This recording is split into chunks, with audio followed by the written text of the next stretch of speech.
I'd like to introduce the members of our panels. I'm Violet Harris. I'm a professor at the University of Illinois.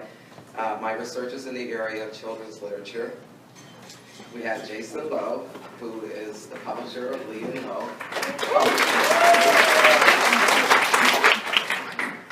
We have Adriana Dominguez, a literary agent. We have Jean Yang, comic author, illustrator.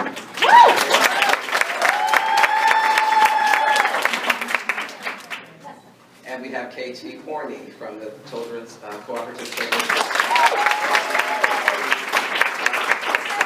I want each of our panelists to talk about a myth that exists with regard to diversity in children's literature. The myth I'd like to talk about. First, I want to address a myth that's already been mentioned by both Violet and Jason, and that's that diversity is a very recent, diversity issues are a very recent thing, and they're not. Just within my own field, within comics, I know the modern comic book, people argue about this, but most people would probably, most comic book scholars would probably agree that the modern comic book in its current form was created in 1933. So at the very beginning, from the very beginning, very early on, there have been these questions about how do we depict other races, how do we represent other races or diverse cultures within this new medium. And Hergé, do you know who Hergé is? You all know who he is? Tintin. Now, Tintin is not perfect. Tintin is not a perfect comic. But if you read Tintin sequentially, you can see that Hergé, early on, he's one of the foundational cartoonists within the world of comics. He struggled with this pretty deeply, like early Tintin in the Congo, really rough stuff. There's some really rough stuff, and then somewhere along the way, one of his friends, a Catholic priest who had some missionary experience, kind of called him out on it. And starting from the Blue Lotus, which is set in China, you can see that he actually really is struggling with how do I depict people who are different from me in an authentic way, and that struggle continues all the way till now. The second myth that I want to talk about is something that I'm sure is broken in your heads already, but may not be in the public at large, and that is that comics are more than just white men in capes, right? There are more stories than just the things that we see translated into summer blockbusters. I have several examples up on the screen here for both young readers and also teen readers. First I have, these are for like elementary school kids. Toon Books, you all know who Toon Books is? They're awesome. They have a book called Luke on the Loose, which features an African-American protagonist. And while the story itself isn't explicitly about culture, it's nice to see, right? It's nice to see that a kid of any color can be a stand-in for all of us. For all of us as children. Gum Girl is awesome. My kids are obsessed with Gum Girl.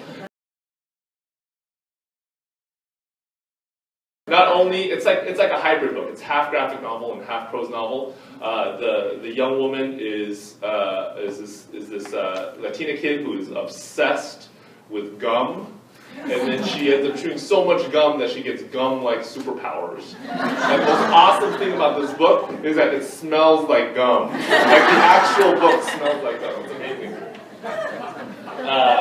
Hearville is about a young woman growing up in an Orthodox Jewish community.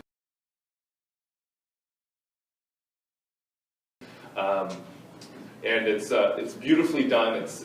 I was actually a little bit surprised that the author himself is not an Orthodox Jew. I think he has some sort of a family connection with those sorts of communities. But it's beautifully done. And when I read it, I felt like I learned something about a culture that I knew nothing about.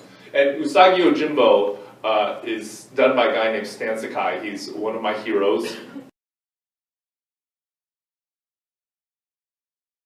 I've always wanted to grow up to be Stan Sakai. Stan Sakai started Usagi Yojimbo during the Teenage Mutant Ninja Turtles craze. The Turtles came out in the 80s, and it set off this crazy boom with all these like martial arts animals. There was like samurai penguin and radioactive kung fu hamsters, and out of all of that, the only one to survive besides the turtles is Usagi Yojimbo, and that's because Stan Sakai deeply researches his book. It's about a samurai rabbit, but he researches